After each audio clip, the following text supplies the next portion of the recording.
he's going to talk about creating the me'il. Doesn't necessarily mean a coat, for lack of a better word. It means that the regular Kohen wears a kutonek, and we said that that's a robe made out of fine linen. And the Rambam says basically Kohen on duty is basically wearing this one layer. If it's cold out, he's subject to the elements. It's not exactly the healthiest thing. At least the Kohen Gadol gets to wear two more layers of wool, which is not insignificant. Here, I'm in the wrong halachot. So this coat is worn, or this outer robe is worn by the Kohen Gadol. We'll see here. It says here, Hami'il kulo tcheleth. The meal is entirely of tcheleth. And we just said tcheleth is not a color. Tcheleth is a substance. What is it? It's wool dyed blue in the prescribed manner. As Rabbi Benovich says, we saw last week, it has to be the real stuff. You can't even dye it indigo. Can't dye it any other blue. Kal v'chomer, you can't dye it indigo. You have to do the real tchelis, and that diuk that other achronim made, that perhaps in the temple doesn't have to be the real thing, like for tzitzis. That's not exactly what the Rambam was implying when he said what he did a chapter ago. V'chutin kfulin shnei masar, has threads that are doubled over 12 times. Really thick thread, basically a yarn. Ufiv arug bitchilat arigato. What does it mean? The edge is the first thing to be woven. Why? They say here, let's say you were making a collar for a shirt. So usually you want it to be stronger. So what do? Look at our shirts right now, whether it's a t-shirt or some other thing, it's another piece that's sewn on to the edge. It's reinforcement. But in this case, no, it has to be part of it says the neck hole has to be part of the original weave. That's a little bit harder. It's a higher quality. It's a requirement. And it says there's an exact pasuk. Ve'ein lo beit yad. This me'il doesn't have sleeves. And there are those who, of course, like Rashi, disagree. They say, no, it had sleeves also. Machlokes. Ela nechlak knafayim min sof hagaron ad lamata kederach kol ha'miyulim. So it says here, and also knafayim means you basically have corners because it has slits. And there's a nice picture here. I don't know what you have in Makbili there. They show a picture here that there's a slit down the front. And they show that, no, not everybody holds of the way the slits the Rambam has. Okay, see the slit down the front, and that's not exactly. You can see Rav Makover has things, and they're also usual. The Makbili has mentioned this in the appendices in the back, that the structure of the meal is also subject heavily to dispute. The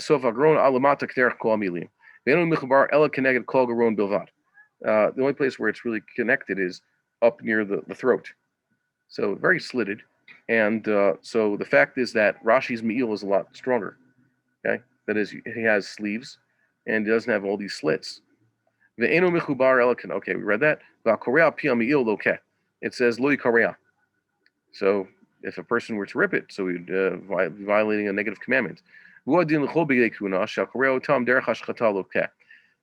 It's only said explicitly with regards to the me'il, but he says that this halacha, no ripping, applies to all the big day kuna. And you could look at the website of Machon HaMikdash and others. Machon HaMikdash has basically created a me'il.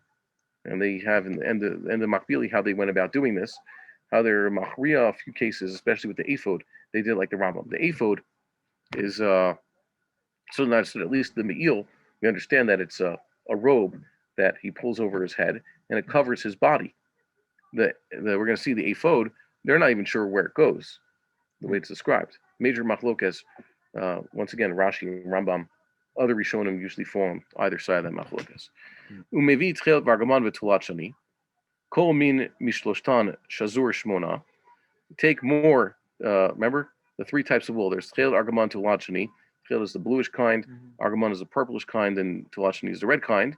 And they're all 8-stranded. Lefi shenemar b'shulav moshzar. We said that's what the word means. So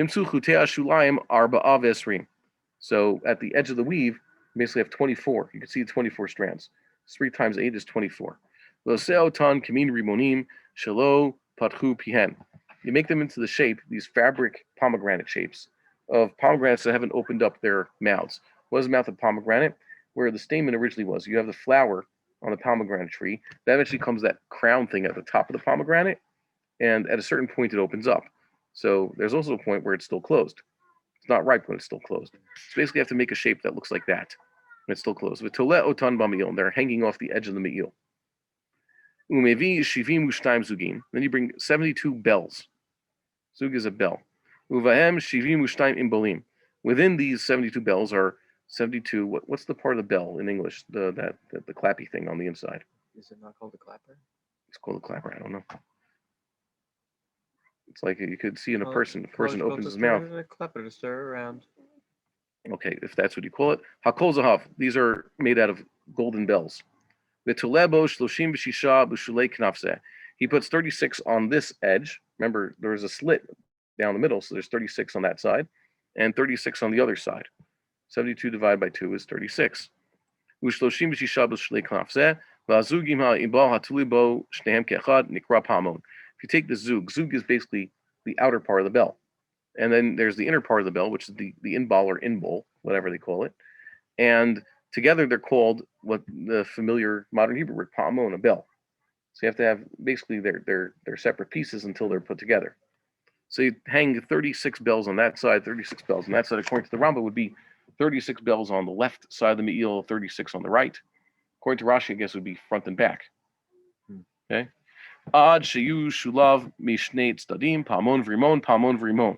So there's one basically fabric pomegranate and one bell. Are they alternating? Apparently. So the pomegranates themselves, because they're made of fabric, they don't make so much noise. It's the bells that make the noise. And it says v'nishma kolo. The sound of the Kohen Gadol walking should be heard when he goes into the Kodesh. Hazav she'ba'arigat ha'efod v'achoshen ha'amur b'Torah. What about the gold that they actually weave into it? Can you make golden threads? Yes. You beat out the gold, you make it into a thread. What the Torah is talking about, kachu maseu. How do they do it? Lokach chut echad zahav tahor. One pure golden thread. You put it with 6 strands of techelet. And then you wind them all together. So you have a strand which is basically, it looks like blue techeles, but it's 1/7 gold. One gold, 1 part golden strand, 6 parts purple strand, Tyrian purple. Same thing, 1 golden strand with 6 of this crimson strands. And 1 golden thread with 6 of these linen strands. Linen strands, once again, are white and thinner than everything else. In total, you have 4 golden strands out of a total of 28. 1 out of 7, and 4 out of 28. So you can imagine you weaving this all together. So it looks 6 out of 28 it's white, 6 out of 28 it's red, 6 out of 28 it's purple, 6 out of 28 it's blue, and 4 out of 28 it's gold. You get it, this intricate weave, for example, of that looks like, once again, that type of thing. Overall, it looks like a golden purple. Very interesting. Shnemar Raka'u Pache Zahav means they beaded out these sheets of gold. The Rakea, like a Rakia, is supposed to be saying it's thin and beaded out. The Rakea means to take the metal and beat it till it's nice and thin so you can make the coating. In order to make it within the Techelet and Argamon, first you have to beat the gold really thin in order to be able to cut into strips. And by the way, I've seen now, for those people who are incredibly wasteful, there used to be people who proverbially are so rich, they use $100 bills to light their cigars, right? They can just waste money. So nowadays, it turns out that gold, as a noble metal, is highly unreactive. So if something's unreactive, it doesn't chemically react. So technically speaking, you could put a piece of gold in your mouth and suck on it. It's not going to do anything.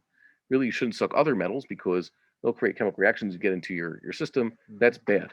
There's some metals that are reactive. Really shouldn't be. Even can overdose on the metals which you can't touch. They only come as ions in our diet, like potassium and sodium. So you can't overdose on those. But then again, you can't get a rod of potassium or a rod of sodium. Well, maybe you shouldn't be. And there's metals that are just what? You can make it. You could make it, then it would burn. You put it in your mouth, it would cause a fire in your mouth. Yeah, well, it would explode. Yeah, it would explode. The sodium would explode in your mouth. So, and then there's the metals that are poisonous, like lead and mercury. Shouldn't be touching. And then there's things like gold, which are unreactive. And it turns out if you swallow gold, it'll just pass through your system because it does not react with anything biological in your system, which means it's not going to be poisonous. So what do these rich people, spoiled people do? They're so wasteful. They buy that's- gold leaf.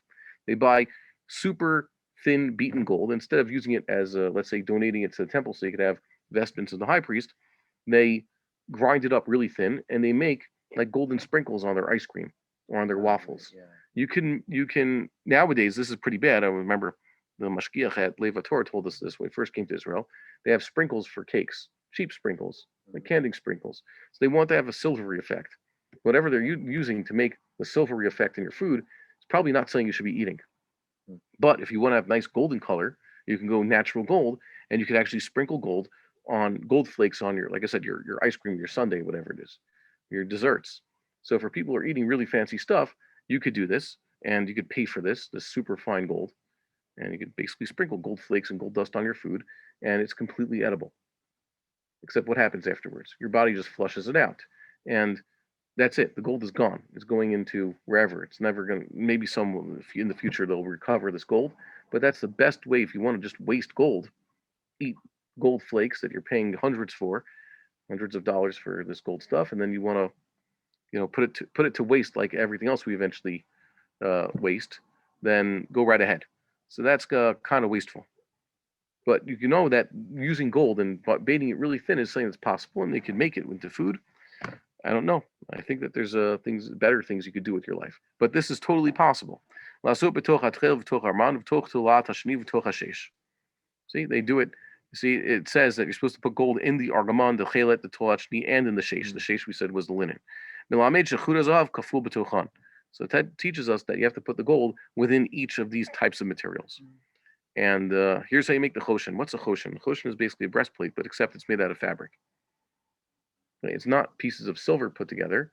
It's basically fabric, like you see in this picture, with gold settings that hold the stones in place. Kitzad ma'aseh choshen. Oreg beged ma'aseh choshev min hazahav matchilet v'argaman v'tolat hashni v'ashesh. So you have to weave together all these materials, and you get this choshen, a beged that they say is a choshen. He said, "What is ma'aseh choshev?" Just to remind people here, Rambam said ma'aseh rokaim is that the tzurot are made only on one side, and choshev is that the tzurah is seen on both sides. And we saw that there's those who disagree, but that's what he means here. You have to make it double-sided, so it shows on both sides both look nice. With these 28 strands, like we said, or ko amav ruchbo zeret. It should be, its length is 1 cubit. We said for our purposes, a cubit is 48 centimeters or a foot and a half, and ruchbo is a zeret. A zeret is classically the space between one's pinky, the edge of one's pinky, and the edge of one's thumb when he goes like this, which is a span. And that's basically the equivalent, if you have normal human proportions, about half an amma. So this thing is twice as long as it is wide. Yeah, now you're going to start measuring. Okay. Yeah. Well, that's the assumption. If you fold it in half along the amma side, if you fold it along its length, because it's an amma by a zeret, if you fold it in half, you get zeret by zeret. See, a zeret is half an amma. And basically this thing is, so it's 9 inches by 9 inches. Not that big. Or 24 centimeters by 24 centimeters. Okay, well, you're not spreading your thumb and your pinky far enough. You have it like this. You have to go like that. Can't really go any farther. I know, but whatever. That's what they said. And what is it? The finger, by the way. Ouch. Yeah. Okay. The point is, whose zeret did they use? But like I said, we're going to use the standard. The zeret is basically 24 centimeters. Use the Kohen Gadol's. What? I would imagine you use the Kohen Gadol's so that all the proportions look nice on them. Okay. Also, it turns out the zeret is basically 3 cubits, 3 tefachs. Okay, so because of 3 tefachim, but the point is it's a zeret. Then he put 4 rows of these precious stones as explicit in the Torah. The Rambam doesn't say, by the way, he doesn't even give you the list. Remember? Nofech sapir v'alum, leshem shavo v'achlama, etc. It's kind of funny. Was Rambam aware when we were talking about the ingredients to the anointing oil and the incense, which are, by the way, quite obscure things? So that's subject to machlokas, but Rambam was very confident when he said, this is this and this is that. And he even went so far as to say that which everybody knows is cinnamon, and it's called cinnamon, he says is not cinnamon, for example. And what everybody thinks is myrrh, he says is musk and other things. Here the Rambam has not opined and told us what it is. And I remember reading Rabbi Ari Kaplan's description of this. Machon HaMikdash says they are dealing with 30 different opinions. You have to identify these 12 stones. Yahalom is modern Hebrew for diamond, and it certainly is not. No one identifies the Yahalom mentioned in the with regards to the Choshen as diamond. Doesn't seem to be one on the list. It seems to be perhaps one of the things used to etch the stones. Rambam also didn't say you need a shamir, and he doesn't talk about a shamir specifically. I remember reading a paper saying that whoever said the shamir was a worm, it's like a later thing that the shamir is a worm. Perhaps it's just the substance itself, and it's like just a really hard substance. It could be like acid etching even. Okay, well, it can. Not every acid can etch different types of stones. Depends on the stone. Doesn't have to be one acid. Okay, so the point is, Heard of the process. I heard of a process that says it must be something radioactive. I'm like, yeah, but it would be dangerous to use. Like, it has radioactive. There's no such thing as radioactive etching. We could use laser etching nowadays, and there are all sorts of ways. Gemologists have been etching things in precious stones for a long time. Usually use a diamond. You find a stone that's technically harder, but then again, I think sapphires and rubies are as hard as diamond. No, they're one scale less. They're one scale less? About Okay. 10 times less. So perhaps they're using diamonds to this. Point is, the Rambam doesn't say anything about how to etch it or that you need a shamir specifically. People get confused. You're not supposed to cut the stones of the temple with metal. And there's an idea that people have that you're not allowed to cut the stones, period. Anything regarding the temple, you need this shamir because for some reason you can't do it. So you need a magical, mythical worm or whatever it was. Yeah, but the Rambam doesn't hold of any such thing. But more importantly, the Rambam doesn't seem to take positions about what these stones are. So Rabbi Ari Kaplan and others have this problem with identifying, but they say, of course, the more ancient the source, and the more likely we're to actually have seen this, the more reliable it is. So even if Josephus Lefi Tumo, he's not necessarily the most trustworthy source, but if he was just mentioning something, by the way, you could trust it. And some, by the way, some of them they're pretty sure, like Odem, the red stone seems to be a ruby. Sapphire, a lot of people say sapphire, but then say no, it's not. And they still gave its name. What? I mean, even Odem, people say it's like carnelian or like some other red. The problem is that it's red. you think that these things would be straight up, or amethyst, etc. What's the blue one? There's ruby is red. Sapphires are like greenish. The sapphires are usually blue. But So they which can one's be the green one? basically any color. What's the green one? Emerald? Yeah, emerald. So the ones that people say know. That Levi is emerald, but I don't buy it. None of that, they don't even know. There's two of them. We're not even sure of the vowelization. Which one is it? It's the Yah. Is it Yah Halom with a kamatz or Yah Halom with a patach? That's the one for Zvulun. Yeah. According to one set of opinions. One set of opinions. We're going to see that in a second. Yeah. So, is it kamatz or patach? And which one also? I forget. There's another one that's like serei. Is it or segol? Oh, where is it? We're going to look this up one second. No, I'll show it to you right now. I should have known it by heart, but push comes to shove, then I forget. So it says here, Yashafeh or Yashafeh, correct. So is it Serei or Segol? And by the way, that one seems to be Jasper, but even then, you think it'd be, that's the word, but apparently it's not, according to some.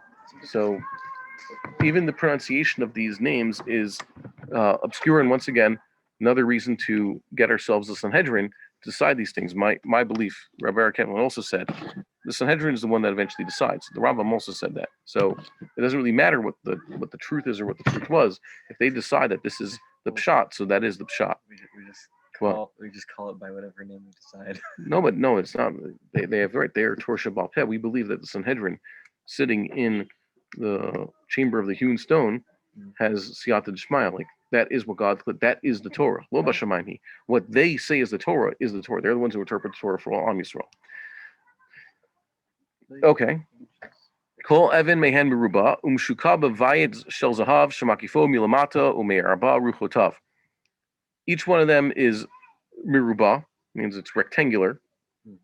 They cut the stone to be a nice shape, and it's set in this gold setting, which surrounds it, the backside, of course, and around the old sides. And I think there are Rishonim who say, I think the Rambam says the golden setting was different. No, it's like, you should, God willing, you'll buy yourself an engagement ring when you get engaged. Okay? So what holds the diamond there sometimes is just these little pieces, the stubs there. That's apparently what the Ramban says held them in place, not a whole bias. But whatever, you'll see the type of setting. You know anything about gemology and making diamond rings, etc.? Not that much. It's but I really like the it might be chukas hagoyim to say that if you want to get engaged, you have to get your bride a diamond ring specifically, and one that costs twice your monthly salary. That seems to be chukas hagoyim. Okay, and not only that, Judaism, what was it? We didn't hold of this type of thing. There's kiddushin. We can't do that anyway because Yeah. it might be confused. Yeah, so you're gonna do kiddushin with an actual just a simple wedding band. That's the one they tell you to do, and then you'll get married with chuppah and sheva brachas and witnesses and a minyan and a blessing, but not with these things. Chukas hagoyim. But what are you gonna do? There's pressure to do these things to people. I don't understand why Jews and Chutz La'aretz go along with these things. I don't know why I was pushed myself to go along with this, but I guess if you're the type of guy that's like, I'm not going to get my bride an engagement ring that's proper, so she'll think like, so why do I need this guy? He can't afford engagement ring. So what else to say about a person? Okay. Umfateach al ha'avanim shemot hashavatim kitolodotam. And then he is to engrave on these precious stones the names of the tribes according to their toledot, which means according to their birth. Okay? Now that's a problem. There's multiple opinions. Well, for that too. I have this, I put in the notes here because just reading the psukim, you can understand something that there's some good chumashim which have from some of the Seder Adorot and other things. We have, some of these are disputed, by the way, but we have the birthdays and the yurtzites of all of Jacob's sons. Mm-hmm. They know what day they were born. And the next one coming up is God. So, okay, so you know them. Yeah. Basically, the order that they're said in the Torah is, because this is very important, we mentioned no Shamir. The tribal births mentioned in the Torah is first Leah had 4 sons. Mm-hmm. And then you have Bilhah, has Dan and Naphtali. Mm-hmm. And then Zilpah has Gad and Asher. And then Leah has once again Yisachar, Zvulun, and then comes Yosef. And of course, Binyamin's the last. And after Yisachar, Zvulun, Dinah is mentioned. But according to, correct me if I'm wrong, according to just understanding the psukim is that Reuven and Shimon were born, and then Levi. But by the time Yehuda was on the way, Rachel had already been realizing she's not having kids and her sister is, so she had already offered Bilhah to Yaakov, such that Dan was on the way before Yehuda, and Dan was born before Yehuda. Dan is the 4th son. Yehuda is the 5th son, according to tradition. So Dan was born before Yehuda, and then after Yehuda was born, Naphtali came along. So Bilhah had her children before and after Yehuda was born. And then it says that Leah stopped giving birth. What do you mean? She's going to be giving birth to 6 sons in the span of 7 years. That's really one after another. If you say the first 4 came pretty quickly, there's still not a long enough break. There's another thing. I think it's in Seder Rambam, which is that each one was born after 7 months. Okay, but even if you say that, you still need to give her time to get pregnant again. Yeah. Okay, and we don't assume miracles. The point is, when it says Leah vatamod miladeth, she stopped giving birth. It means just considering her pace. Mm-hmm. She barely took a year off. It means she didn't have the next pregnancy at the same pace she had the first 4, like one right after another. So that's when she panicked, when she realized, I guess she was expecting to get pregnant again within whatever amount of time it took her to get pregnant the first 4 times, and it didn't happen. That's when she offered her handmaiden Zilpah to her husband, and then Gad was on the way. Gad is Zilpah's first child. Gad was born only a little bit before Yisachar, because then right after this whole thing, Leah got back into giving birth. So Gad beat Yisachar. Yes, Gad is mentioned before Yisachar. Gad beat Yisachar, but Asher did not. Asher is mentioned before Yisachar, but really it's Gad, Yisachar, Asher. Okay? Yes, and then it says Zevulun was born after Yisachar, but really we know it's Gad, Yisachar, Asher, and then Leah had Zevulun. However, Yosef was finally born before Zevulun. So Yosef was after Asher, but before Zevulun. Yosef is mentioned as the 11th son. It turns out he's the 10th. I don't think that's an opinion. Yeah, I think that is an opinion because you look in the birthdays. The birthday of Yosef is a few months before that of Zevulun.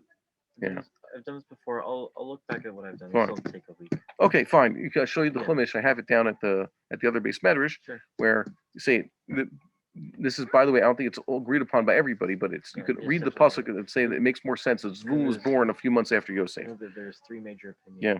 I'll have to look that. But either way, what does this make it? By the way, if Zvulun is born after Yosef, Kal v'chomer Dino was. Dino's after Zvulun, which means that Yosef and his family was basically he had 3 younger siblings. Yosef wasn't the Ben Zekunim in that he was the youngest. He was a middle child. He had 3 younger siblings in a family of 13, so he's a middle child. Okay? Yes. And also it turns out Yehuda's number 5. That's a very important thing. Yeah. Basically, what you don't get from reading the Psukim is, what I like to emphasize is that you have Dan after Levi, so it's Dan Yehuda Naphtali, Gad Yisachar Asher, Yosef Zvulun, which is not what you would get from the Psukim. So what does it mean Ketol Dotam?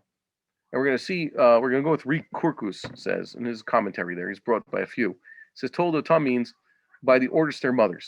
Tol Dotam is who gave birth to them. First you have all the children of Leah, and then the children of Bilhah, then the children of Zilpah, then the children of Rachel. Not the actual order of each son and how he came about. So that makes more sense. Might not mean their births. It means those who... But like their like tellings of. Or better yet, what's a moledet bayit? In the Parshas Arayos, it says moledet bayit o moledet chutz. Moledet means what? In which case, familial relationship means was she born outside the house or within the house.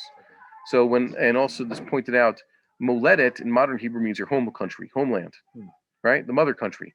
But when it refers to Abraham's molad techa and meves avicha, it was used it's a word used a few times in the Torah. Moledet in that case means family. Okay, it's referred to lech lecha me'artzecha, that's your land. Umi lolatecha mibeit avicha, your mother's family and your father's family. Means the moledet basically means the matrilineal line, and the beis avicha is the patrilineal line. So tola dotam in this case is related to moledet, means according to their mothers, and that seems to be what Rambam is saying here when we're going to see the actual order he puts them in. Okay, that's the one that fits the best. Although they also point out it doesn't fit the Gemara there. The Gemara, two Gemaras, both the Bavli and Rishalmi. So people say the Rambam doesn't have our edition of the Bavli. He doesn't have this thing that Yehuda goes first, but the Rishalmi is explicit. So the Rambam's version, why does Yehuda go first? Because Yehuda is the leader of the tribes. He's the king among them. So fact is, Yehuda here is number 4, the 4th son of Leah. He should perhaps be 5th, as we just said, but no, he goes first. Already a problem. Okay, how's that Ketol Dotam? Okay, let's continue in the Rambam. Let's just understand the Rambam. Umefateach, what does it say here? Umefateach avim shemot hashvatim Ketol Dotam. V'imsa kotev al ha'odem Ruvain, because Odem's the first one. Odem pitida uvareket. V'al Yashafeh Vinyamin. Tarshish v'shoham v'Yashafeh is the last row. So Yashafeh is Binyamin, but he doesn't tell you in the middle. By the way, Rambam's not giving away his hand. So which way you go? You first Ruvain, Shimon, Levi? Is that the Rambam says? And then Yehuda, Yisachar, Zvulun? Is that the order? Yeah, so it's not clear. It's very not clear, and I think the Rambam is intentionally not clear because he himself wasn't certain. Otherwise, he would have told you even the names of these things, and he would have told you what they are in Arabic also, like he did.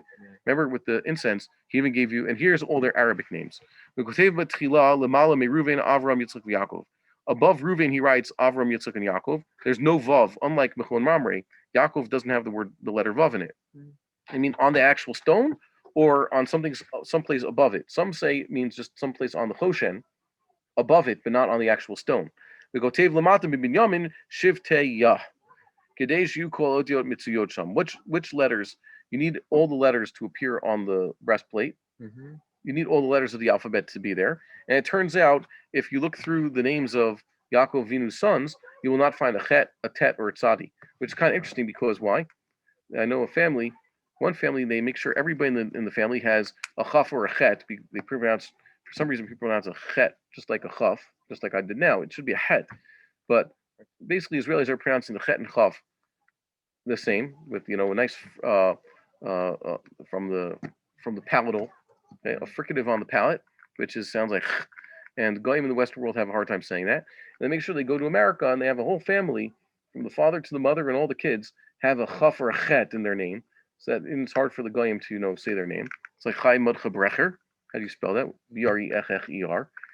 And then there's another lady I know out in California. She named her children, had a rule: no chaf or no chet. She wants her kids' names to be pronounced. Turns out chet, tet, and tzadi historically are the hardest Hebrew letters for even native Jews to pronounce, aside from the kuf. Kuf is the easiest one to pronounce because you can pronounce kuf even when we speak English. When you say the word queen, you pronounce the kuf properly. Queen, close. The point is that it's interesting enough that the names of the Shvatim are missing these hard to pronounce letters: the chet, the het, the sadi, and the tet. Okay, I make no attempt to pronounce a tet properly. It's too hard for me, except at the end of a syllable. When you say words like mishpat, obviously you're not saying a tough. That's not mishpath would be a tough, Right, or but it's mishpat. also not a. It's not a perfect tet, but it's similar. Mishpat. When you say pot, Well, no, because that's glottal. yeah, but it's close enough. It's the difference is just It's that like it's not aspirated. What you're doing there. yeah, It's and not, it's like the way the British pronounce bottle. But it's not a no because that's That's an wrong. aleph. Yeah, That's an aleph. But the problem with that is that it's not a question of aspiration. it's a question of if you can get it out off the teeth properly. It has to come from your the tet has to come from your teeth, just like a tough. Remember, they're in the same family. Very hard for us to do. My point is, not connected. Okay, connecting. I hope this is being recorded. The point is that these letters are missing from their names, and like I said, these names are hard. Teaching people like us to say it right. I don't think I accomplished the kuf and the tet properly. I could get an ayin and a het, but it's bad enough the kuf and tet. And the sadi is also very hard. So these letters didn't exist there. So to make them up, so that the Kohen Gadol could see all these letters, you add these words. Mm-hmm. Adding the name Yaakov there accomplishes it. Yitzchak, especially, get a tzadi and a kuf there. And Shiv Teka, you get in a tet with the Shiv Te. Now, Yitzchak also has a. yeah, it also has Yaakov as a kuf. So it covers all your bases. What is missing though? Someone pointed out, Mantzpach. You have where's the mem sofit, the nun sofit? Well, Binyamin has a nun sofit. There's no tzadi sofit there. There's no pay so there is a pay sofit. It's Yosef. But is there actually a regular pay then? And where's the kuf? Where's the kaf sofit? Yeah, there is. Yeah, Naphtali. Naphtali. Okay. What about the kaf sofit?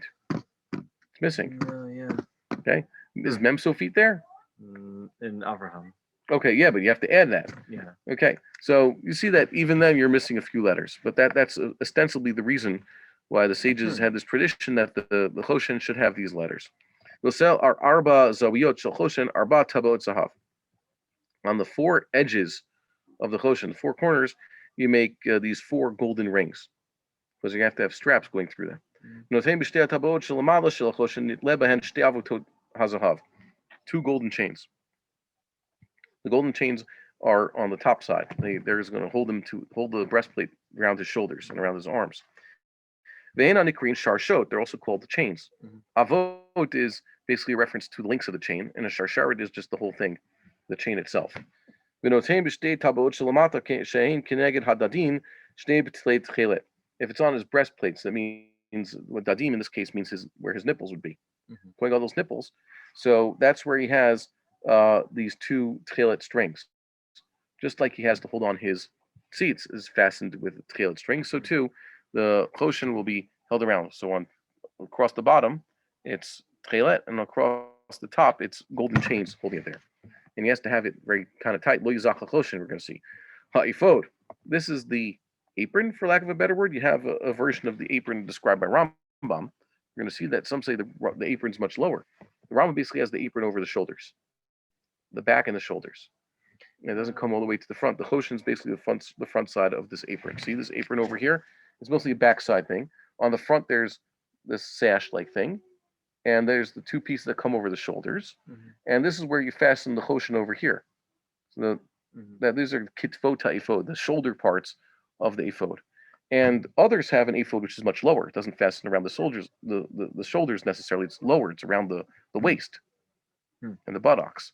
So yeah, major machlokas. You go read once again. We have others farm here for the people who are trying to reconfigure these things. We're back over, and once again the Machon HaMikdash, and they've also written something in the back, the appendix in the Makbili, and you'll see these issues are far from clear. Okay. What? You think maybe it uses Ksiv Ivri? What do you mean Ketiv Ivri? Yeah. Oh, I mean it should have. Yeah, we should have been talking about the choshen also. I'm still connected, I hope. So let's say Sefer Torah. Did they used to write before Ezra's time and they used Ketav Ashuri? Now, the Gemara seems to imply that they used Ketav Ivri even for Sefer Torah until they came back from Ashur. There are those who say, no, it always was. He just restored it. For Sefer Torah, they did Ashuri. Fine. What about Kodesh Lashem on the seat? It's also, did they use Ketav Ivri, the ancient Hebrew script? Because I'll say that chicken scratch script was basically left for the inferior peoples to use. Let them Samaritans continue using it. And Jews are going to use Ashuri. I don't know. The original, Aaron's one. What? I know that there's some differences between which letters have a sofit. Yeah, in Ktiv Ivri, there is no there. It's not exactly Montpach. Just like nowadays, also Arabic is a lot more complicated. Arabic has initial forms, medial forms, and a few sofit forms, and every letter has its own combinations, and also ligatures and all that. Yeah, it's much more complicated. And Ivri was less complicated. I don't know. What they used to do. This might be a proof of Ivri if it works out. Yeah. There's no reason for Avi Montpach. It was Ketav Ivri originally. Okay. Like I said, I wait for clarification. This aphod, also, Machon Mamri spells it Malay. There's no yud in the word aphod. As a matter of fact, I think it's worse that they put in yud because you read it as an ipud. Ipud is basically a gerund meaning the act of creating an aphod. So they wouldn't have done such a thing. And afuda, which is the feminine form from this word, afuda is basically the modern Hebrew word for a vest. Okay? And afuda is a vest as opposed to a regular sweater. And for some reason, they pronounce, even though they could say sweater in modern Hebrew, they say sweater as though they have German accents and they can't pronounce it properly. God knows why. Okay, so he takes this aphod. Rochbo kerochav gabo shel adam mikatef lekatef. Its width is from the back of a person from shoulder to shoulder. I guess it depends on person. Some people have wide shoulders, and some people don't. The orko mikeneged atzilei ha'yadayim me'achorav ad raglaim. Basically, the length is from atzilei ha'yadayim. This is a euphemism, means the armpits. Atzilim is usually where are the atzilim? Those are the people who are what's the word? Aristocratic. So the atzilei ha'yadayim is a euphemism for the beis hashechi, the armpits, all the way to the edge of his legs, quite long. There's two arms basically coming out from the weave, wrapping around his front section, as we have over here. Okay, they go around his waist. That's what's called in the Torah the cheshev ephod. Like I said, the Rishonim disagree about this whole structure. Once again, everything is woven out of what? The Tchelet Argaman to Lachni Sheish and Al Esrim Ushmona Chutin Kamasei Achoshen, and with the gold. So the four fabrics plus the gold. So the ephod, unlike the meal was entirely Tchelet, entirely blue, and the ephod and the Choshen were made out of this weave, basically that looks like 4-color weave, 5-color, right? 5-color weave, which basically has this general purplish golden look to it. V'tofer alav shtei ktifot, and also he attaches 2 shoulders pieces to it. See, as in the illustration here. Kedei sheyu al ktifot akohen, so they could be on those 2 shoulder parts of the garment are actually over the Kohen Gadol's shoulders. V'kovea al kol katef katef even shoham iruba.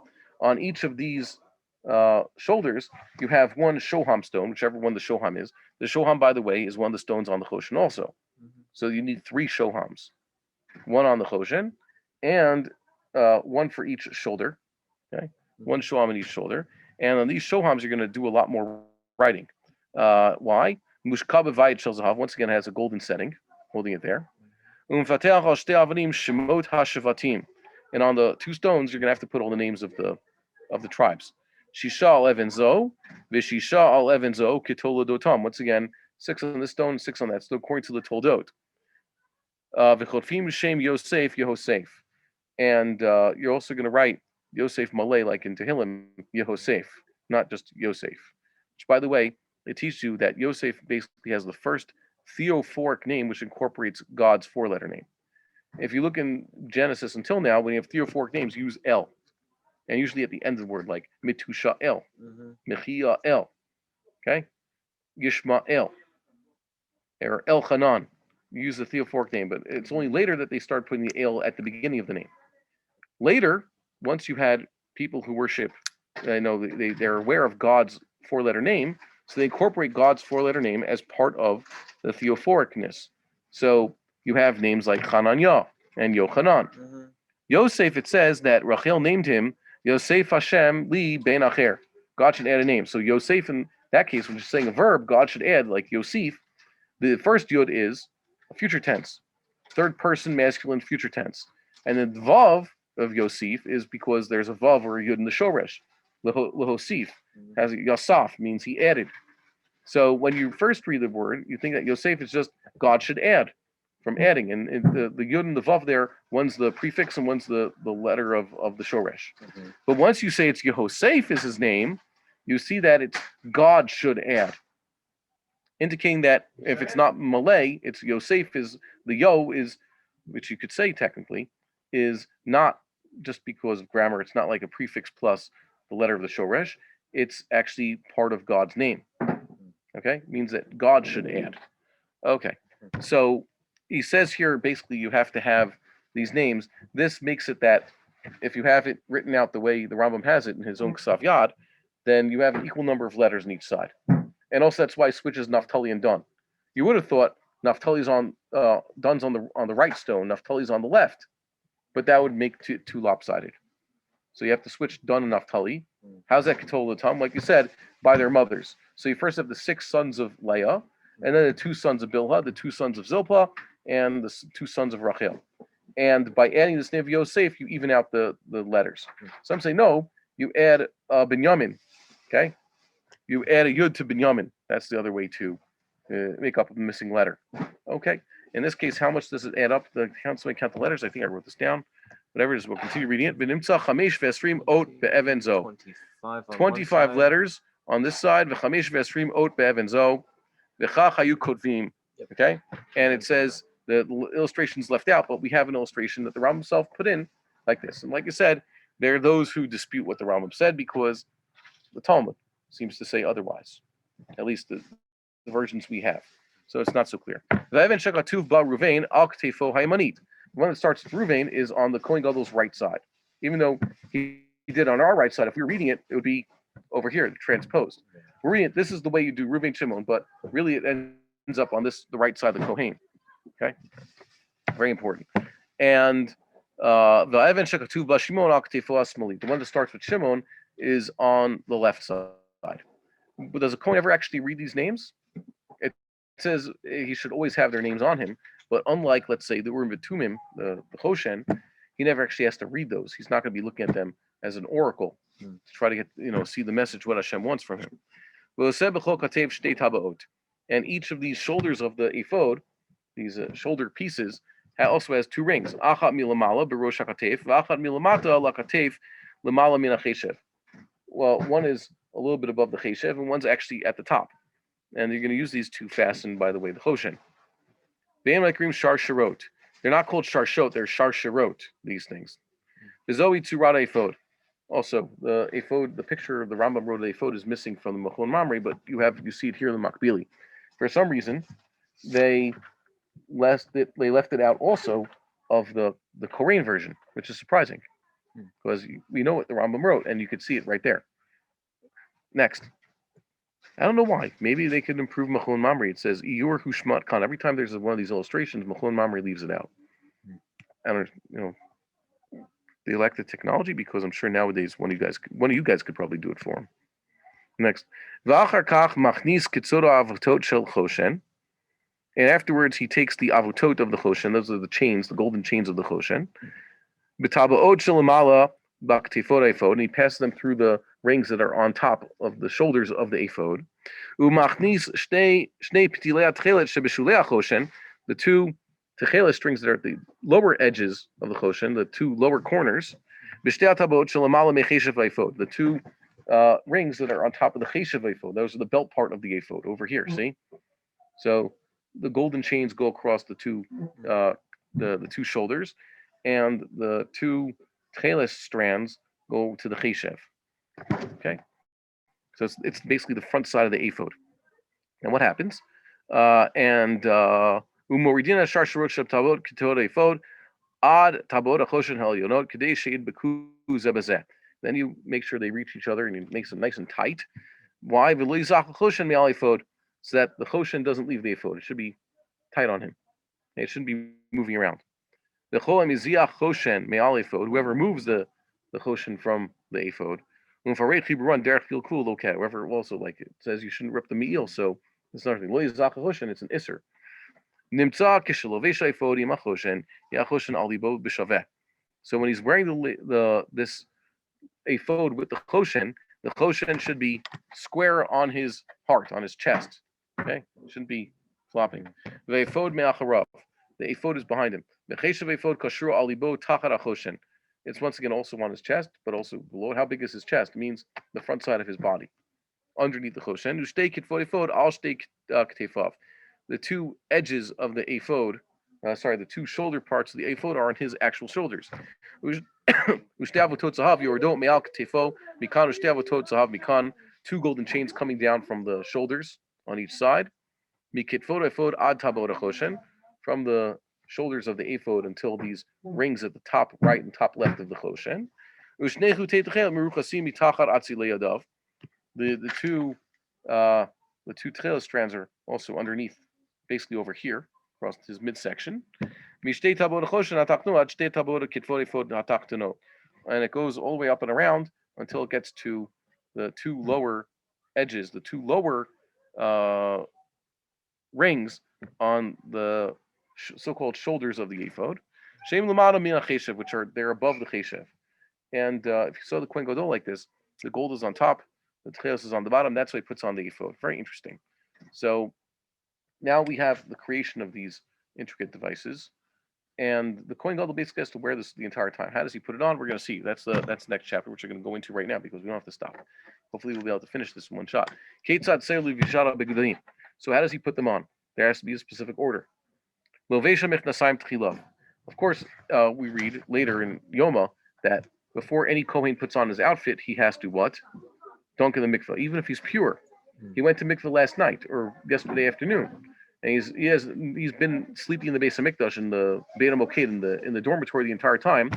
When he wakes up in the morning, he has to dunk in the mikveh before putting on his priestly vestments. So that's the first step. Next, he puts on the pants.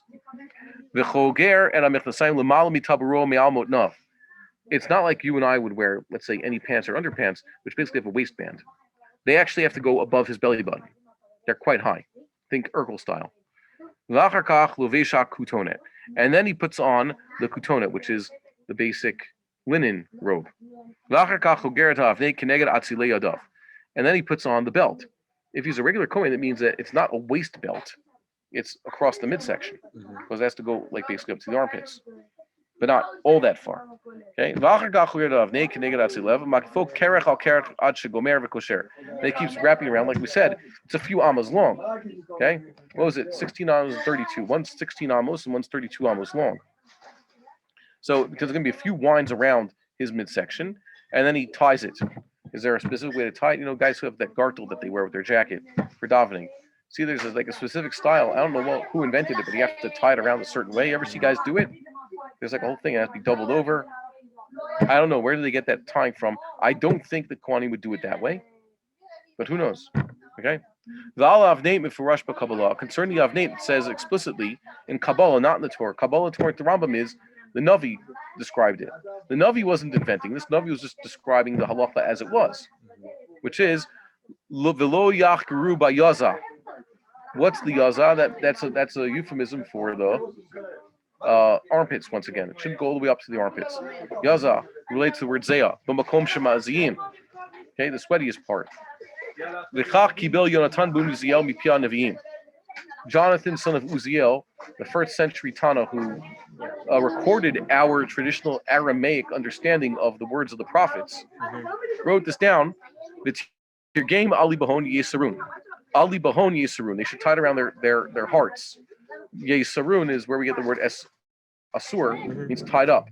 And so the expression in Mishneh Hebrew, Chazal saying forbidden is from the word tied up. And mutar means not tied up. It's the opposite. Okay. V'achar kach tzonef b'mitznefet b'min kova. And then he puts on the turban, like I said, puts on like a hat, as we saw before. Okay, thanks. Kohen Gadol, achar shechoger b'avneit. After the Kohen Gadol puts on his avneit, lovesh ha'me'il. Then he puts on the me'il. Basically, what the Rambam was describing here was a regular Kohen. Kohen Gadol is just a regular Kohen wearing more. Okay. He wears, and don't forget, his avneit apparently on a weekday is the same as regular Kohen. It's only on Yom Kippur that he wears a linen avneit entirely. So he puts on the woolen robe that's entirely blue. Then on the me'il he puts on the ephod and the choshen. The choger b'cheshev ephod al ha'me'il mitachat ha'choshen. Next he puts on the ephod, ties it around his waist. L'fichach nikra me'il ha'ephod. Because at first he has to put the cheshev around his waist before he's able to put on the choshen part, the me'il ha'ephod. Okay? Me'il shechogro ha'ephod. Okay, the me'il, and then putting on what holds on the me'il basically and holds it all together is the ephod around his back. V'achar kach tzonef b'mitznefet. Then he puts on his turban, different from a regular kohen. Like we say, a regular kohen, according to the Rambam, has it around his ears even, and the Kohen Gadol wears it more like above, less space around the head, more on the crown of his head. V'kosherat tzitz l'mala mina mitznefet, and he ties the tzitz lower than the mitznefet. That goes over here on the front side. The se'aro hayan nir'eh bein tzitz lamitznefet, and there's a space of his hair, assuming he still has hair, between the tzitz over here and the mitznefet back here. And what's that space for? If it's just a weekday, it's not Shabbos or Yontif, so he's going to be wearing his tefillin, and his tefillin shel rosh will be showing there. Now, the Rambam says explicitly, Shulchan Aruch holds like this, technically speaking, you're supposed to put on the shel yad, then the shel rosh. The Rambam says you could do them as separate mitzvahs. If for whatever reason you're only wearing your shel yad, so you just wear your shel yad. If you only have your shel rosh, so you wear your shel rosh. And each one has its own specific bracha. The bracha on shel yad is lohaniach tefillin, or lehaniach, according to the Yemenite tradition. And this is al mitzvah tefillin. And this comes to play in the temple because Rambam's going to say that basically a regular Kohen can't wear his shel yad because if he's going to be serving, it's a chatzitza. It's a chatzitza not between the avoda, because just having the straps on his arm holding it there is a chatzitza between the kutonet and his arm. The regular Kohen serving cannot wear the shel yad. This comes up a few times. When does this happen to me? If you're in shul on, let's say, Rosh Chodesh. Anybody know Rosh Chodesh happened recently, I think. And you can't get a good Yemenite or Eretz Yisrael or classical minyan. Even though the Mishneh Berurah even has room. Remember, the whole thing that they take off their tefillin for Musaf for Rosh Chodesh is not a halacha. Even the Mishneh Berurah has it. Some people do it. It's not like critical. Yet everybody thinks it's a chok of lo yavor. So if you're in, let's say, the place where I was davening, because look, I got take kids to school. I have to daven at that minyan. So the rabbi there and everybody are taking off their tefillin. So if you leave your tefillin on, like, it's bad enough to yell at you if you just do something like anything that's different from what they do. So you can't leave your tefillin on. So what do? You just take off your shel rosh. You leave basically that no one notices. You make sure your shel yad is entirely under your sleeve, and you don't wear your shel rosh for as little as possible. And then as soon as you can, you just put your shel rosh back on, and you're good to go. So in those situations, you don't have to take off your shel yad. You don't have to say like, oh man, I took off my shel rosh. Do I have to take off my shel yad? No. And I'm not going to say this explicitly, but those watching at home understand that. Let's say one were to be entering, let's say, a Jewish holy place where they have kapos who are making sure that Jews aren't wearing tefillin. So what you do is you just wear your shel yad. They don't have to notice your shel yad, especially if you're wearing sleeves. It's very easy to hide your shel yad under your sleeve. I do it all the time. And you should wear your tefillin shel yad in those situations. And I even see people that get away with wearing their shel rosh in such a situation because they're wearing a fancy turban. They put the turban around their head like this. You could put your shel rosh even as far as here. That's according to the only going Rambam. That's better, nice and high on the head. The front half of the head basically is a shel rosh, not like toward the front to the eyes. And the knot is over here at the back of the skull. So what? What about the So you don't have to have it around your hand. Rabbi Bar-Hayim points out the length, the way the Rambam describes the length in the halachas is the length of the strap has to be enough that you could tie it around your arm properly, and then that you can make so it's possible to wind it 3 times around your middle finger. and then be able to do it. So that's possible. It doesn't mean you have to have it. So Rabbi Bar-Hayim is the first one I saw who does this. He just doesn't. He's working all the time with it, so he just keeps it wrapped around his wrist. As people have seen. Look, I think that you should. I don't mind it around my finger. I have no problem doing what I have to do with the tefillin on my finger. Nice soft straps. It doesn't bother me in any case. But in these situations, it's proper so that person not to be without his tefillin. If they're not going to have a shell rosh and you can't hide it properly, so take off your shell rosh, keep it in your pocket. It doesn't show up in metal detectors, by the way. And your shel yad you can leave on because it doesn't bother anybody and no one has to know. And so that's what you should do. And we're going to read this. So Kohanim basically have this problem. And the Kohen Gadol had his shell. Of course, the Kohen Gadol is a nice, observant Jew. He's a fine person. So of course, even though the Torah doesn't say explicitly, the Rambam and the Halacha assume that the Kohen Gadol has tefillin on if it's a weekday. So he's wearing his tefillin along with his seats in his mitznefet. Mitzvah say laso b'gdim elu l'yo kohen omed bahem. Oved bahem. It's a commandment to make these garments, and it's a commandment that the Kohen wear them when he's serving. Shnemar v'asita bigdei kodesh. You shall make these holy garments. And it says vet banav takriv, and Aaron bring his children close. Vilbashtam kutanot, and you should clothe them in these robes. If you have a Kohen Gadol who served with less than these 8 garments, what happens? You had an ordinary Kohen who served with less than these 4 garments. He's the one that's called in Talmudic terms lacking garments, and his service is invalid. Hold on 1 second.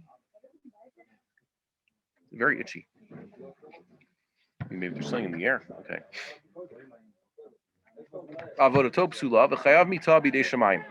And also he's liable to death at the hands of heaven. Kizar sheshimesh, just like a non-Kohen. Zar is a non-Kohen who served. Also liable to death at the hands of heaven. Shnemar v'chagarto tamavne, shall gird them with this belt, this sash. Lahem kuna, and then they should have this kunat olam. Okay, but the sages deduce from this bisman shabigdehem alehem kunatan lehem. When they're wearing their priestly vestments, that's when they actually have priesthood. A Kohen who's dressed like an ordinary Israelite is technically not a Kohen. He doesn't have a priesthood upon him. Ein bigdehem alehem. Their garments aren't on them, so they don't have their priesthood. They're lacking their priesthood. Ela harehin kizarim, so they're like non-kohanim. V'ne'emar v'azara hakarev yumav. It says the stranger who comes close shall be put to death. Rav Schechter likes to joke. What does this mean? So there was one professor who when they finally found that thing that was supposed to be on the chel, the sign, in Greek and in Latin, saying very clearly, no Gentiles beyond this point. They said, that's what the pasuk means. Zar is Gentile. Karev is who comes close, who within the chel. Yumat shall be put to death. We're going to put you to death for doing this. And he says, well, no, Zar in this case doesn't mean non-Jew. It means non-Kohen. Even Israelite, even Levite is a Zar.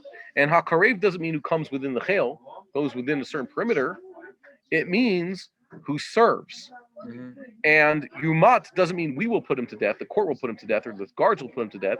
It means heaven will put him to death. So aside from that, he got shot right. He got this word wrong, and he got that word wrong, and he got this word wrong. But other than that, he's 100% correct. Okay? Just like Mechusar Begadim is liable to death from heaven and has invalidated the service he performed, Kach Hayater Begadim, person who's wearing too much clothing. The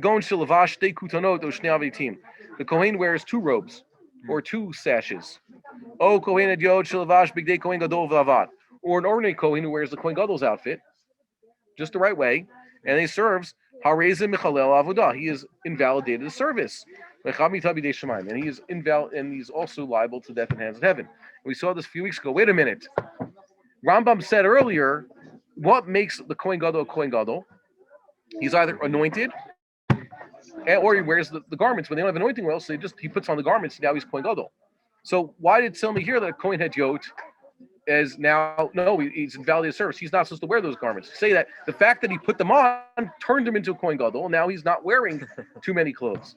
And the answer we saw is that based on Tosfos there, I think it was in Zvachim Yudches, says clearly that the assumption of Chazal was that only a person who's already been appointed Kohen Gadol through the proper channels, but whatever that may be, can put on the garments and become Kohen Gadol. But if any Kohen just jumps and puts on the Kohen Gadol's outfit, it fits him, and he does it, he has not made himself into a Kohen Gadol. He's just, I don't know, he's just being indolent. Okay, he first has to have the right to do so. Okay, so yes, there's the active appointment. The Chiddush was that according to Rambam, once someone is appointed Kohen Gadol, you can never reduce him. You can never be brought down, and if they don't want him serving as a Kohen Gadol, they just have to keep him away from the temple. But if he ever shows up, he has to dress like a Kohen Gadol. Whereas Tosfos implied that there's a way to actually de-Kohen Gadol him, like actually demote him. So that's a little bit questionable. Now, I'll take a drink with your permission. Yeah, that was a shir we had a few weeks ago. So if you go check it out, all the sources are there.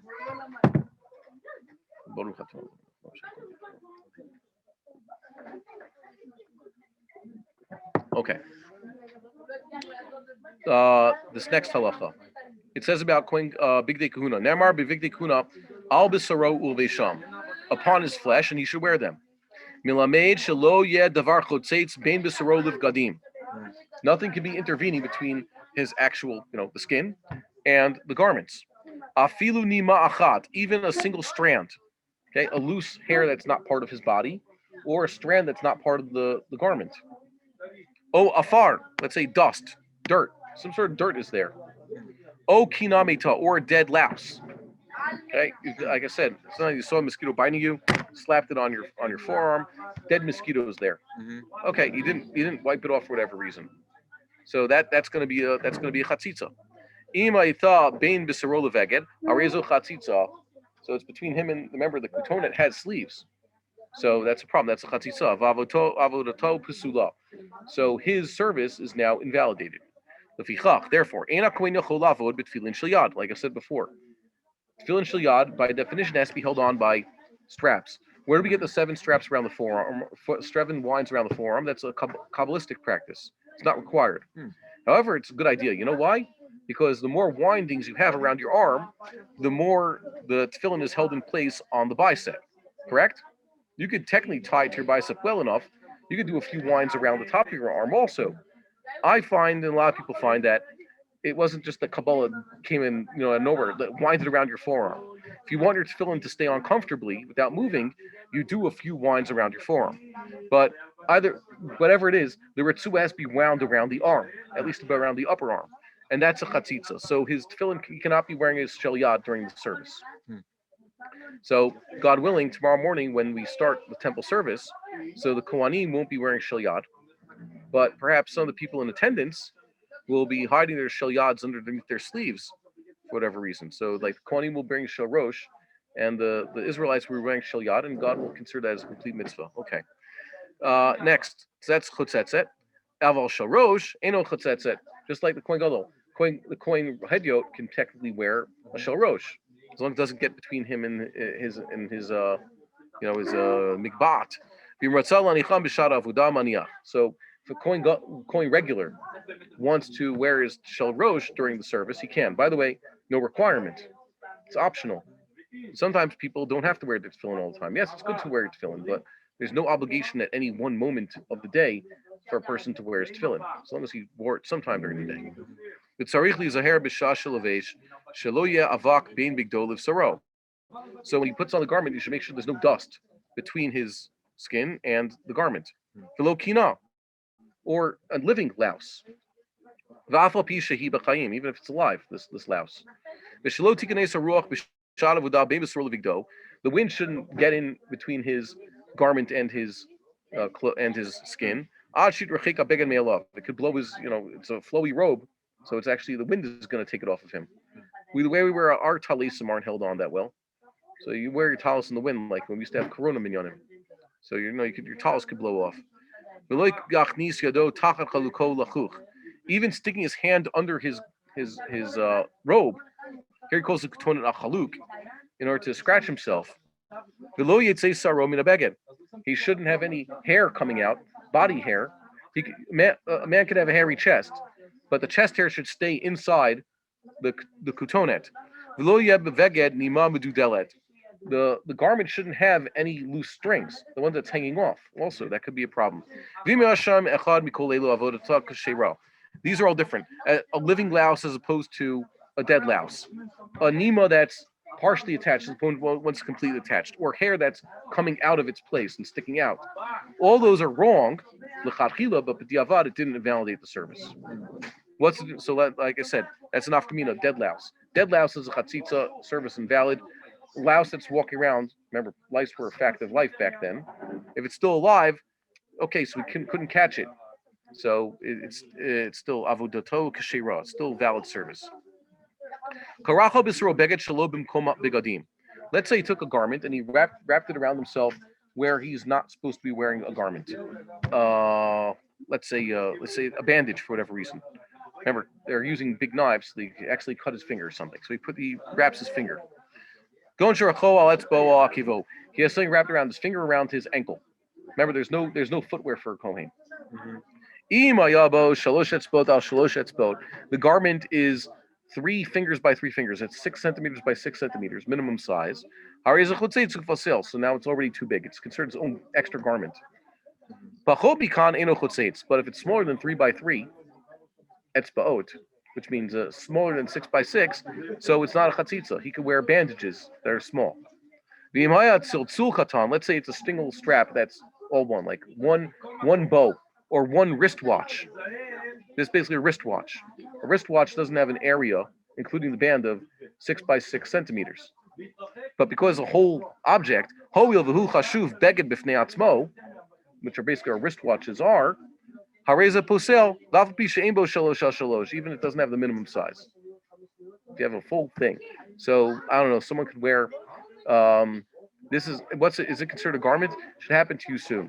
What's the sign that a guy has recently become a father? What's the siman? It's a wristband that they give to fathers in America and Israel in order to enter the maternity ward.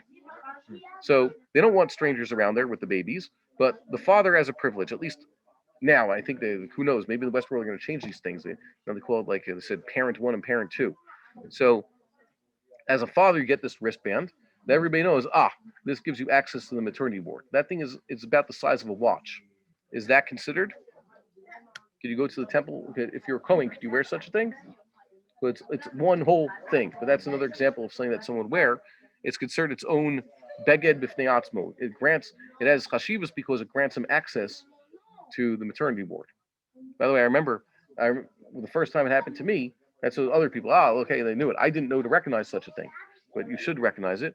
A guy came to me just this week. He was showing me he was very proud. He had 2 of them. Okay, he begat twins this week, 2 boys. So we had 2 blue bands, 1 for each hand. Really, he only needs 1 anyways, but he was just very proud to have it. So that's what he was showing off. Okay. Kohen shalakab etzbo mutar l'chroch aleh gemi b'Shabbos.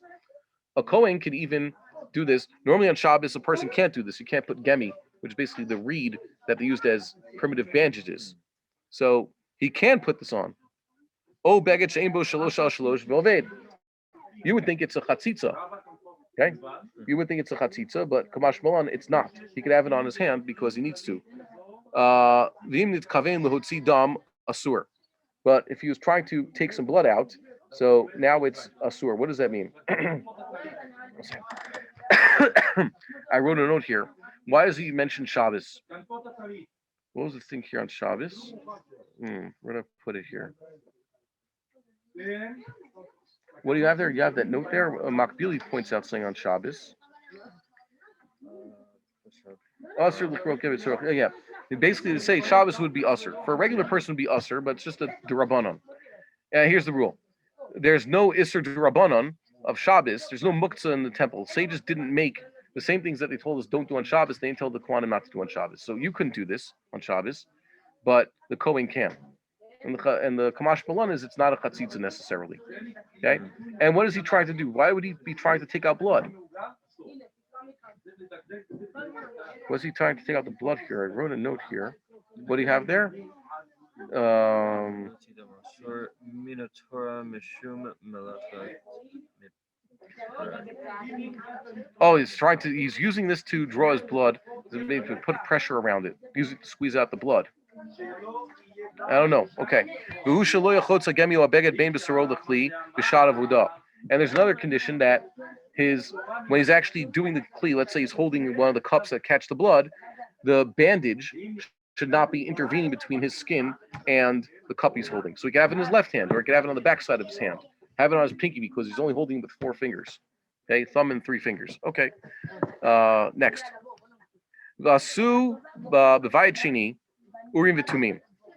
In the Second Temple, they actually did make urim v'tumim, even though it says right at the beginning, say for Ezra, when they were even on their way to the temple, they had a problem. They had some people who were questionable kohanim, so they put it to the Kohen Gadol. And they don't embarrass the Kohen Gadol in saying this. It was Yeshua ben Yotzedek, but they don't say it explicitly because it was embarrassing. He wasn't getting an answer from the Choshen. So say they still did it, even though the Choshen didn't do its job. It says V'sha'alo b'mishpat. It's whoever it is, the king is supposed to ask the Kohen Gadol questions. And he's supposed to look at the answers. They says they still made the Urim V'tumim, even though it didn't work in the Second Temple, in order to have the 8 begadim. According to the Rambam, the Urim V'tumim is the gemstones. That's the Urim V'tumim. According to other Rishonim, it was some sort of parchment which had a holy name on it. Except the Rambam says in Hilchot Mezuzah and other places, and in the Mor Nevuchim, there's no such thing as writing holy names and stuff and having magic powers. Those are called amulets, the Rambam says. Those are nonsense. He says, Maisa Tipshim. Okay? He says, you could write Shaddai on the outside of your mezuzah. But if you start saying all these holy angelic names and all these other serufim, says, that's even worse. You're turning a mitzvah into your own foolish superstition. So the Rambam, of course, would say that there was something that's unmentioned in the Torah, unmentioned by Chazal, that there was a parchment with God's name on it. That's what gave the Choshen its power, so to speak. Even though it was folded over, we said that's not how Judaism works. But according to Rashi and Ravid, that is what there was. Okay, so big machlokas there. So he says they still made Urim V'tumim, even though the Kohen was basically, it says twice in Sefer Ezra, they tried to ask a Kohen and it didn't work. And even though they still had Nevi'im at the time, Nevi'im came up from Bavel and Nevi'im persisted for a few years. How long is it? It's not exactly clear how long the Nevi'im persisted in the Second Temple times. But even before they built the Second Temple, they already gave up on asking the Kohen any questions because they didn't have a qualified Kohen. Did they ever try to ask Shimon HaTzadik? I don't know. So they did this. They weren't asking him any questions. Why did they stop asking? There was no divine inspiration. If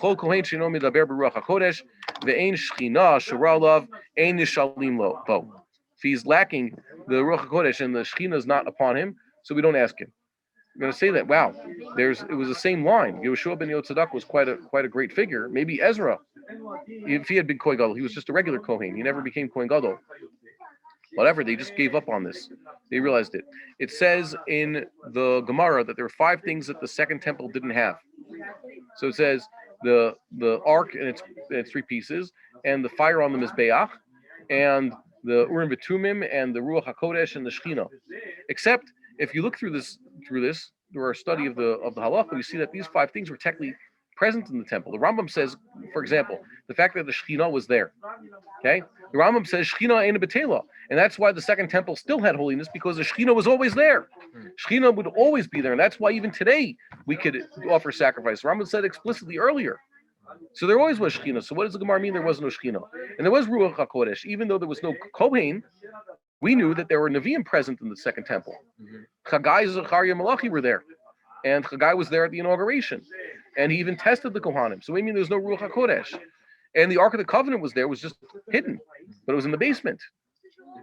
You understand what I'm getting at here? The Gemara says these 5 things were lacking. And the fire also, they say. So the fire didn't come down like it did in the First Temple. Well, it didn't descend and eat up the sacrifice, but it did descend at the initially, and then it stayed, but didn't eat anything. So what's the Gemara saying?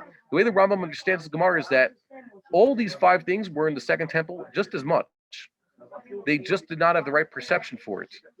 And more in the book, the Rambam says, like, what's the thing that keeps away the prophecy from Israelites nowadays is the pressure of the Golos and the Shibud Malchios. We're not in the right mood. But Second Temple times, if they had just gotten to that point. Maybe Hanukkah times. The Rambam says a guy like Yehuda Maccabee and other, when it says Yiftach, God's spirit moved him. He had suddenly that very lowest level of Ruach HaKodesh. That's the same thing that Yehuda Maccabee had when he fought. So it was present. They just didn't push hard enough and bring themselves to that point. The Rambam basically says that, like I said, when you read these 5 things were lacking in the second temple, the Rambam in all various places implies that those were in the second temple, but just not openly perceived by everybody. Just like the best example, like I said, is the Ark of the Covenant. It wasn't the Kodesh Kodashim. It was in the basement. It was hidden, but it was there. And the Shekhinah is always there, even though the Chazal say it wasn't there at the second temple. The Ruach HaKodesh was there. The Urim V'Tumim were there. They just weren't doing them right. Yeah. I guess we're going to have to stop here. We'll finish these halachas next week. Any questions there from those at home? I'm going to check the chat. Now I don't see any chat. Okay. So how long were the Retzua back then on the Tefillin Shel Rosh?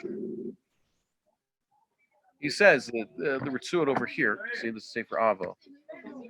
So he has a note over here, long enough to just get down to your bet then, I think, the Tabur. You want to see it inside? Here.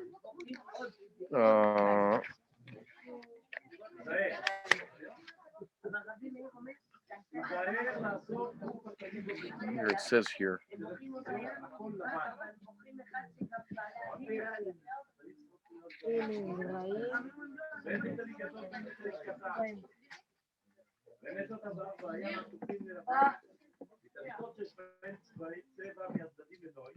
V'tzia ritzua shel yad olev yoredet betoch hakesher. Okay. Okay, hold on a second. Oh, here it is. Okay. Orech ritzua shel rosh kadesha takiv et harosh v'ikshor b'mena hakesher. The ritzua of the shel rosh has to be long enough to encircle the head and tie the knot. Don't forget the new Dalid knot, the one that actually looks like a Dalid, the new knot, which apparently is not the Rambam, the old Minhag, takes a lot more strap. Doing the square knot, the square Dalid, uses a normal amount of strap. If you have to tie that Dalid knot, it uses a lot more strap. Enough to make the kesher. Basically down to his belly button, or a little bit above it. Has to go around the upper arm and tie a knot there. And enough that at least one of those straps can make it all the way to the middle finger. Enough to wind around the middle finger and then tie a knot so it stays. So that's not so long. That's our tefillin. And it says you can make them even longer if you want. That's a minimum. So we have our tefillin shel yad obviously is much longer because we do many winds around the forearm. And shel rosh also, mine are quite long because originally they told me that you have to have a dalid knot, so that requires a lot of strappage. And then when I put it back to be a square, so now I have extra length to it. It's one ritzua basically. It goes through the length. So a little bit long. Well, it doesn't matter. It looks better that way. If you put it on your belt, it has a nice look to it, I think. I don't do it that way, but I think that looks nice. And yes, that brings us to the end of this. And God willing, we'll finish these halachas. And don't forget to send in questions, comments, etc. Have a good Shabbos. Be good. We would like to encourage our viewers to share these videos with friends and send in your responses. If you would like to obtain Birkon Nusach Eretz Yisrael or invite the rabbi for a speaking engagement, please email us at office@machonshilo.org.